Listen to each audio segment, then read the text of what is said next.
All right, and in sports, ahead of the 2022 World Cup, which is going to be holding in Qatar, it takes place only a month away. To celebrate the global sport event, FIFA has collaborated with 8 emerging artists from different parts of the world to launch the Spotlight Your Dream campaign.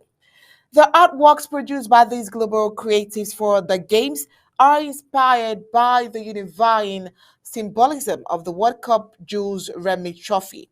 But on the other hand, Qatar's foreign minister has said the country's critics are arrogant and cannot accept a small country from the Middle East is hosting the World Cup amid criticism of the nation's LGBTQ rights record. Preaching from a distance is not solution, said Qatar's foreign minister Sheikh Mohammed bin Abdurrahman Al Thani in an interview. He goes on to say, calling to boycott the World Cup or those who are not coming to the World Cup is their decision at the end of the day, but why deprive the people and the public from attending and enjoying the World Cup? FIFA awarded the World Cup to Qatar in 2010, and it has since spent tens of billions of dollars on preparations ahead of the competition that kicks off on November 20th.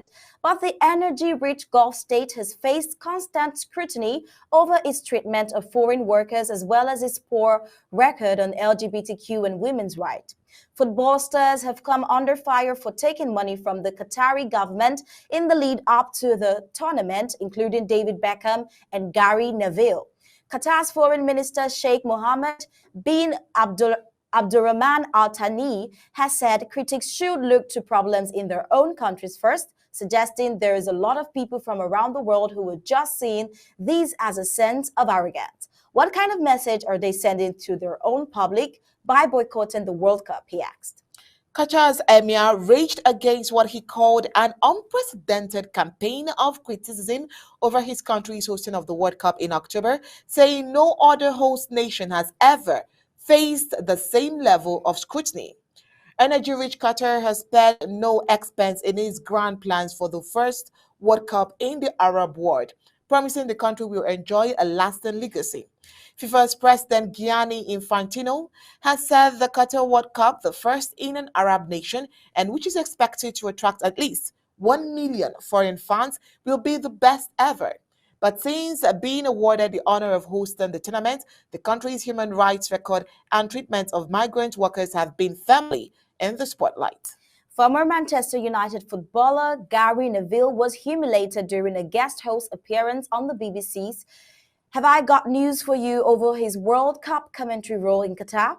Just to remind you that in February, it was announced that David Beckham agreed a £10 million deal to become an ambassador for the country over the decade, which has resulted in him being the face of the advertising campaign for the event. Several captains, including Harry Kane, are planning to wear armbands in support of the LGBTQ rights during this tournament. Human Rights Watch said police in Qatar have arbitrarily detained and abused members of the LGBTQ community ahead of the World Cup next month. Homosexuality is illegal in the Gulf states. Now, His Royal Majesty said it had documented 6 cases of severe and repeated beatings and 5 cases of sexual harassment in the police custody between 2019 and 2022. The most recent cases was in September, only 2 months before the World Cup, the US-based rights group said. Now, 4 transgender women, 1 bisexual woman, and 1 gay man all told how members of the Interior Ministry's Preventive Security Department detained them in an underground prison in Doha.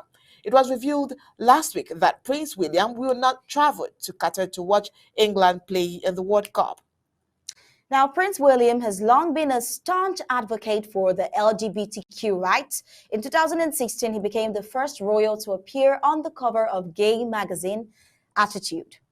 It has also emerged that Amnesty International has urged FIFA to pay at least £350 million of compensation to Qatar stadium workers for the human rights abuses they have been subjected to.